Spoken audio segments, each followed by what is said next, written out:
आज हम एक वेरी इंटरेस्टिंग और पावरफुल टॉपिक डिस्कस करने जा रहे हैं। Robotic affirmation. रोबोटिक अफर्मेशन कैसे काम करते हैं, हमें कब और कैसे रोबोटिक अफर्मेशन करने चाहिए, रोबोटिक अफर्मेशन हमारी डिज़ायर कितनी इजीली मैनिफेस्ट करते हैं, ये सब हम जानेंगे इस वीडियो में। और वीडियो के लास्ट में आपके लिए एक सरप्राइज है, मिस मत करना। जैसे जैसे आप इस वीडियो में आगे बढ़ते जाएंगे आपको रिलीफ मिलता जाएगा, आपको खुशी मिलती जाएगी। इस वीडियो के लास्ट तक पहुंचते पहुंचते आप अपने आप को शांत कर लेंगे, अपने आप को रिलैक्स्ड कर देना है। जितना रिलैक्स होते जाएंगे आप अपनी लाइफ में, उतनी जल्दी अपनी डिज़ायर मैनिफेस्ट कर पाएंगे। जब आप अपने अंदर पीस फील करने लगेंगे, आपकी हर डिज़ायर आपको मिल जाएगी। तो चलो अब हम समझते हैं रोबोटिक अफर्मेशंस के बारे में। इमेजिन कीजिए आप एक रोबोट की तरह, without emotions, without doubt, just repeat करते चले जाते हैं। I am rich, I am successful, is it just word, या इसके बिहाइंड कोई साइंस है? एंड ये लॉ ऑफ अट्रैक्शन में कैसे वर्क करता है, मैं आपको इजी तरीके से समझाऊंगा। पहले हम समझते हैं अफर्मेशंस क्या है और लॉ ऑफ अट्रैक्शन का बेसिक कंसेप्ट। फर्स्ट अफर्मेशंस को अंडरस्टैंड करते हैं। अफर्मेशन वह पॉजिटिव स्टेटमेंट्स हैं जो हम सेल्फ से रिपीट करते हैं, जैसे I am full of confidence, I am successful, I am rich. इनका पर्पस होता है हमारा सबकॉन्शियस माइंड को रिप्रोग्राम करना। अब हम समझते हैं लॉ ऑफ अट्रैक्शन क्या कहता है। इट्स अ यूनिवर्सल लॉ जो कहता है जैसे आपके थॉट्स वैसी आपकी रियलिटी। मतलब व्हाट यू थिंक फील और वही लाइफ में अट्रैक्ट होता है। If you think negative, negative comes. Positive think करते हैं तो पॉजिटिव मिलेगा। बट प्रॉब्लम क्या है, हमारा कॉन्शियस माइंड ऑलवेज डाउट करता रहता है। दिस इज इम्पॉसिबल, यह तो असंभव है। यहीं आती है रोबोटिक अफर्मेशंस की एंट्री। यह ट्रेडिशनल अफर्मेशन से अलग है क्योंकि इसमें इमोशंस की जरूरत नहीं। बस रोबोट की तरह दोहराओ, रोबोट की तरह रिपीट करते जाओ। रोबोटिक अफर्मेशंस क्या है और लॉ ऑफ अट्रैक्शन में ये कैसे वर्क करते हैं। अब मेन पॉइंट पर आते हैं। रोबोटिक अफर्मेशंस एक टेक्निक है जहां आप अफर्मेशन को मैकेनिकल वे से विदाउट फीलिंग्स कॉन्शियसली रिपीट करते हैं। फॉर एग्जाम्पल, आप वॉकिंग करते हुए, ड्राइविंग करते हुए और इवन स्लीपिंग में भी my dream job is mine maximum time आप रिपीट करते हैं। इसमें इमोशंस हाई नहीं है, विजुअलाइजेशन भी नहीं है, जस्ट रिपीटेशन है। आप बोलते ही जा रहे हैं रोबोट की तरह। लॉ ऑफ अट्रैक्शन में ये कैसे वर्क करते हैं। सी, लॉ ऑफ अट्रैक्शन से इसकी हमारा सबकॉन्शियस माइंड ही रियलिटी को अट्रैक्ट करता है।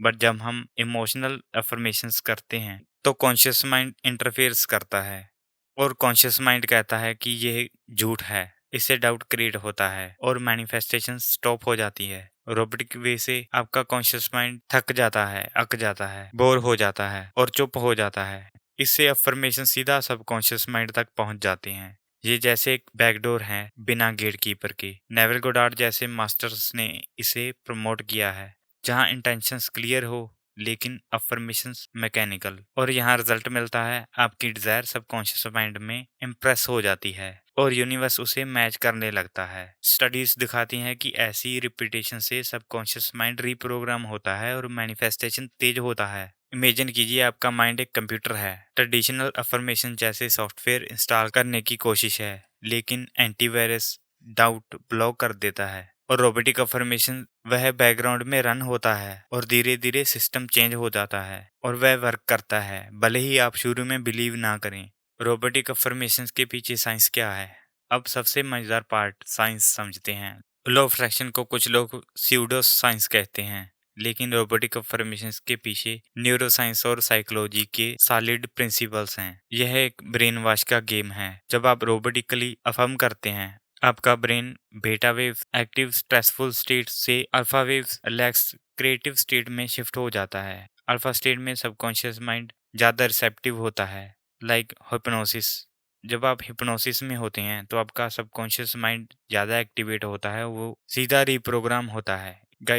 इसलिए मैं कहता हूँ कि गाइडेड मेडिटेशन आप ज़्यादा से ज़्यादा कीजिए। जब आप गाइडेड मेडिटेशन करते हैं तो आप गाइडेड मेडिटेशन में हिप्नोसिस की स्टेट में होते हैं। वहाँ आपका सबकॉन्शियस माइंड ज़्यादा रिप्रोग्राम होता है, आपका समय बचाता है। जितना आपका सबकॉन्शियस माइंड ज़्यादा इजीली रिप्रोग्राम होगा, उतनी ज़्यादा आपकी डिज़ायर्स जल्दी मैनिफेस्ट होगी। साइकोलॉजिस्ट जैसे चार्ल्स डुहिग हॉफ हैबिट्स कहते हैं कि रेपिटेशन से न्यूरल कनेक्शंस स्ट्रेंथन होते हैं। रोबोटिक अफर्मेशंस हाई रेपिटेशंस है तो वह नेगेटिव बिलीफ्स को ओवरराइड कर देते हैं। यह हिपोथैलेमस को एक्टिवेट करता है जो हार्मोन्स रिलीज करता है, डोपामिन और सेरोटोनिन। आपका माइंड ऑटो पायलट पर पॉजिटिव मोड में आ जाता है। जोसेफ मर्फी की book the power of your subconscious mind में बताया गया है कि 21 डेज की कंसिस्टेंसी रिपीटेशन से बिलीव्स चेंज हो जाते हैं। रोबोटिक मेथड डाउट को बाईपास करता है क्योंकि इसमें इमोशनल इन्वेस्टमेंट नहीं है। अब हम देखते हैं क्वांटम फिजिक्स का एंगल। कुछ थ्योरीज कहती हैं थॉट्स एनर्जी वेव्स हैं जो क्वांटम फील्ड को इन्फ्लुएंस करती हैं, but scientifically it's link to placebo effect. जब आप बिलीव करते हैं तो बॉडी रिस्पॉन्स देती है। आप एक शॉर्ट अफर्मेशन चूज कीजिए, पॉजिटिव अफर्मेशन और प्रेजेंट टेंस में हो, लाइक आई एम हैप्पी। आप डेली इसे जितना रिपीटेशन दे सकते हैं दीजिए। आपको और कोई बात नहीं सोचनी, बस अपने माइंड में रोबोटिकली आपकी अफर्मेशन चलनी चाहिए। जब आप एक अफर्मेशन बोलेंगे तो आपका ध्यान आपकी रेजिस्टेंस पे नहीं जाएगा, आपके पास जो नहीं है उस पे नहीं जाएगा, जो थॉट्स आपको बुरा फील कराते हैं उस पे नहीं जाएगा। जब आप पॉजिटिव वर्ड बोलेंगे तो आपकी फीलिंग ऑटोमेटिकली पॉजिटिव रहेगी। जब आप पूरा दिन पॉजिटिव रहेंगे, खुश रहेंगे, रिलैक्स रहेंगे, पीस में रहेंगे, तो आपको वो मिलेगा जो आप चाहते हैं, क्योंकि यहाँ आप अलाइनमेंट में होंगे। रेजिस्टेंस आपने छोड़ दी होगी। जब आप बोलते हैं मैं रेजिस्टेंस में नहीं रहना चाहता, मैं अलाइनमेंट में आना चाहता हूँ, तो ये वर्ड आपके लिए ठीक नहीं है। इसमें आप रेजिस्टेंस वर्ड यूज कर रहे हैं। जब आप रेजिस्टेंस बोलेंगे तो आप रेजिस्टेंस की तरफ बढ़ेंगे। जब आप सिर्फ अलाइनमेंट बोलेंगे तो आप सिर्फ अलाइनमेंट की तरफ बढ़ेंगे। और जितना आप अलाइनमेंट की तरफ बढ़ेंगे उतनी जल्दी आप अपनी डिजायर्स मैनिफेस्ट करेंगे। अगर आप मेरे सब्सक्राइबर हैं तो आपको लिए ये एक बेनिफिट है, आपके लिए एक गॉड गिफ्टेड बात है, ये आपके लिए सरप्राइज है। अगर आप मेरे सब्सक्राइबर हैं तो मैं ये अफर्मेशन यूज करता हूँ कि मेरे सब्सक्राइबर को उनकी डिजायर्स मिल गई है, और मैं ये बात पूरे बिलीव के साथ बोलता हूँ। अगर आप मेरे सब्सक्राइबर हैं तो आपकी डिजायर जल्दी मिलेगी और जहाँ मिल गई होगी। रोबोटिक अफर्मेशंस में बताते हैं कि हमें इमोशंस नहीं डालने, विदाउट इमोशंस के हमें अफर्मेशन बोलनी है रोबोट की तरह। लेकिन हमारे वर्ड्स इमोशंस के साथ जुड़े होते हैं। जब हमें कोई ओल्ड थॉट क्रिएट होता है, जो हम कुछ दिनों से वही थॉट्स पे अटके हुए हैं, और वो थॉट बहुत दर्दनाक, भारी, कुछ ऐसा फील कराता है, तो उसे हम कैसे डिटैच हुए, तो थोड़ा हम समझते हैं इमोशनल गाइडेंस सिस्टम के बारे में। हम बात करने वाले हैं एक ऐसी प्रोसेस के बारे में जो हमारी इमोशंस को समझने और ऊपर उठने में मदद करती है। इमेजिन कीजिए आप डिप्रेशन या फियर जैसी गहरी रेजिस्टेंस वाइब्रेशन में फंसे हुए हैं। ये वो स्टेट है जहाँ सब कुछ भारी लगता है, दर्द असहनीय हो जाता है और जीवन की रोशनी कहीं हो जाती है। लेकिन क्या आप जानते हैं, अक्सर बिना सोचे समझे हमारा मन ही एक ऐसे विचार चुन लेता है जो तुरंत राहत देता है। वो है एंगर। अगर आप डिप्रेशन में हैं तो आप एंगर चूज करते हैं तो आपके लिए बेस्ट है। समाज में हमें सिखाया जाता है कि क्रोध गलत है, अनुचित है। कितने लोग हैं जो आपको कहते हैं गुस्सा मत करो, ये आपकी छवि खराब कर देगा, लेकिन वो लोग आपके अंदर नहीं हैं। वो फील नहीं कर सकते कि एंगर का वो थॉट वास्तव में एक सुधार है, एक इम्प्रूवमेंट है, क्योंकि डिप्रेशन से एंगर तक जाना मतलब है भारी बोझ से थोड़ी हल्की जंजीर की ओर बढ़ना। ये दर्दनाक थॉट है, पेन रिलीफिंग थॉट है, जो अनजाने में ही आपका साथ देता है। अब सोचिए, अगर आप अनजाने में ये कदम उठा लेते हैं तो जानबूझकर क्यों ना उठाएं। जब आप कॉन्शियसली जान जाते हैं कि आपने एंगर का विचार चुना है तो ये आपको रिलीफ लाता है। तो आप समझ जाते हैं कि ये सिर्फ शुरुआत है। आप एंगर से आगे बढ़ सकते हैं।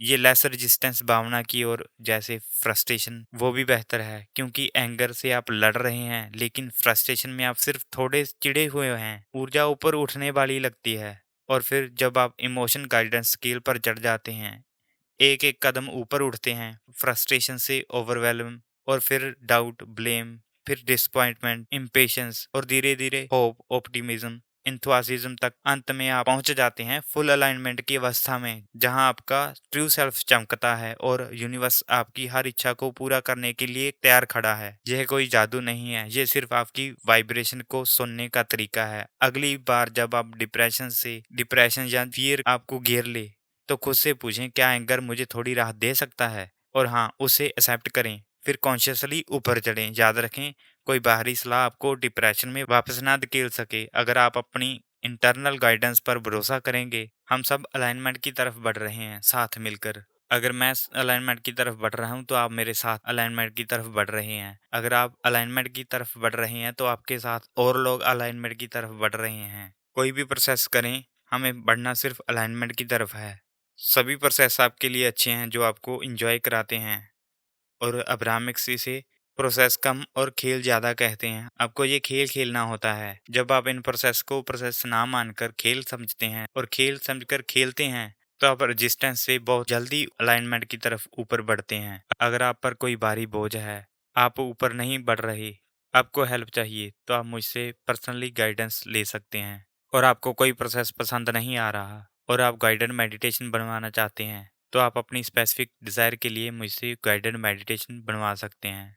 आपकी पावर अंदर है। रोबोटिक अफर्मेशन साबित करता है कि छोटे छोटे मैकेनिकल स्टेप्स से बड़ी रियलिटी चेंज हो सकती है, और साइकोलॉजी और लॉ ऑफ अट्रैक्शन का ये फ्यूजन आपको सुपर पावर देता है। आज से शुरू कीजिए, एक अफर्मेशन चुनिए और रोबोटिक बन जाइए। और याद रखिए, आप वह हैं जो आप सोचते हैं। आप जो चाहते हैं मैनिफेस्ट कर सकते हैं। आप जो चाहते हैं बन सकते हैं, कर सकते हैं और पा सकते हैं। और ये वीडियो आपको अच्छी लगी तो कमेंट बॉक्स में ज़रूर बताएं। Bye bye.